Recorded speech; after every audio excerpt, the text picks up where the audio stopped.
Et alors Marie, pour ce week-end prolongé, on va tout d'abord parler du hip-hop qui est à l'honneur au Grand Sud. Ah oui, il y aura de l'ambiance ce week-end du côté du Grand Sud. C'est la nouvelle salle, le nouvel espace de culture et de loisirs donc à l'île Sud. Ça fait quand même quelques mois que cette salle est ouverte. Et donc ce week-end, assister aux phases finales des Hip-Hop Games.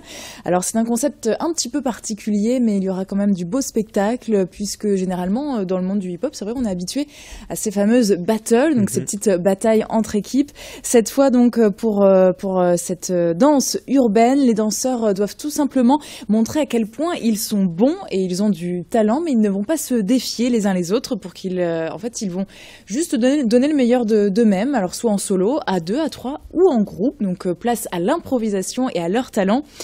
Autant dire donc qu'il y aura du beau spectacle en prévision tout le week-end. La grande finale verra les prestations des 5 équipes qui seront sorties des qualifications donc juste avant.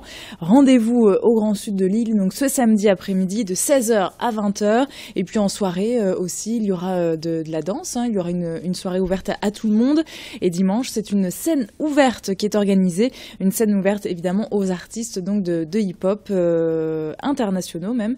Donc voilà, ce sera pour ce dimanche. Voilà, j'ai un petit peu de mal, pardon. Je m'emmène les pinceaux. On parle d'artistes, mais on parle aussi d'athlètes. Quand on voit des danses de hip-hop comme ça, c'est souvent très impressionnant. De belles figures. Voilà, très belle prestation. Donc ce week-end au Grand Sud, le hip-hop à l'honneur. Notez bien.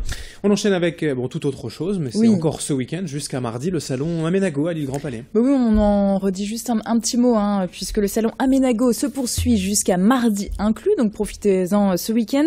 On le rappelle, près de 300 exposants qui vous accueillent encore pour vous donner tous les bons conseils pratiques, de bonnes idées pour aménager ou restaurer votre habitation, soit intérieure ou extérieure. On rappelle, il y a 9 espaces au total.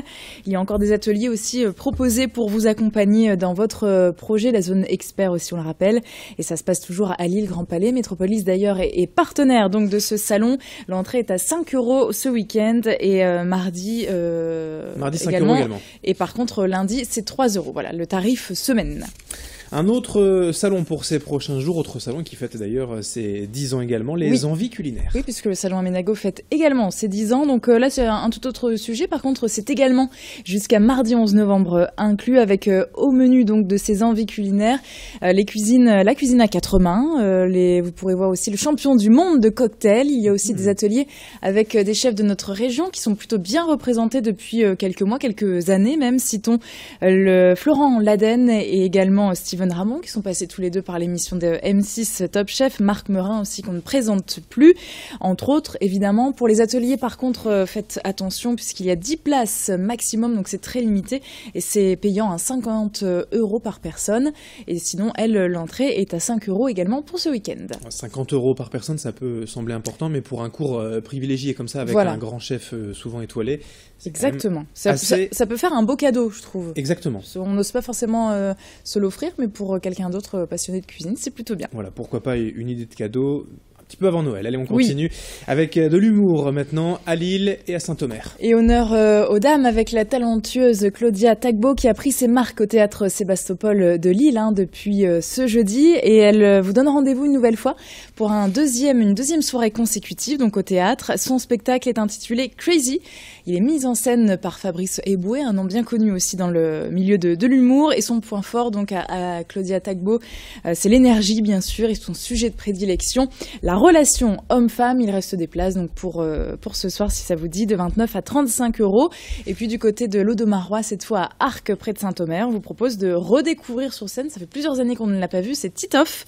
L'humoriste sera dimanche à 18h au centre culturel Balavoine donc à Arques.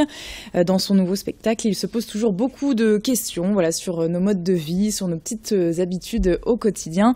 Et les places, elles, sont un peu moins chères, c'est entre 15 et 25 € donc pour Titoff. Titoff qu'on a l'occasion d'entendre souvent à la radio, dans les émissions de l'après-midi, notamment avec Laurent Ruquier, mais c'est vrai que ça fait longtemps qu'il n'était pas monté sur scène. Et on va terminer avec le cinéma à l'honneur ce week-end à Arras. Oui, le Arras Film Festival, il est de retour pendant 10 jours à Artois Expo et également du côté de Cinémovida, donc toujours à Arras. Il y a un village d'ailleurs installé sur la grande place de la ville à partir de ce week-end. Donc ouverture de ce festival avec un film intitulé La famille Bélier, c'est ce soir. On présence de la jeune Louane, c'est la nordiste qui a été révélée dans l'émission The Voice. Je ne sais pas si vous vous souvenez, d'ailleurs on l'a vue au stade Pierre-Mauroy en septembre chanter aux côtés de Patrick Bruel, et donc elle s'essaye au cinéma. Bon, c'est complet pour cette avant-première, mais il y a bien d'autres films évidemment. Citons par exemple le nouveau film de Guillaume Canet ce samedi, La prochaine fois je viserai le cœur. Il sera d'ailleurs présent. Vous pourrez, il a été tourné en partie à Arras et à Vimy. Retrouvez donc toute la programmation de ce festival, arrasfilmfestival.com, un festival qui s'installe de plus en plus, 30 000 visiteurs l'année dernière. Eh bien, c'est noté. Merci beaucoup, Marie Dufour, d'être venue sur ce plateau aujourd'hui pour nous détailler un petit peu comme ça les idées de sortie, les bons plans de ce week-end. Il me reste également à vous souhaiter, bien sûr, un très bon week-end à vous. Merci, bon week-end.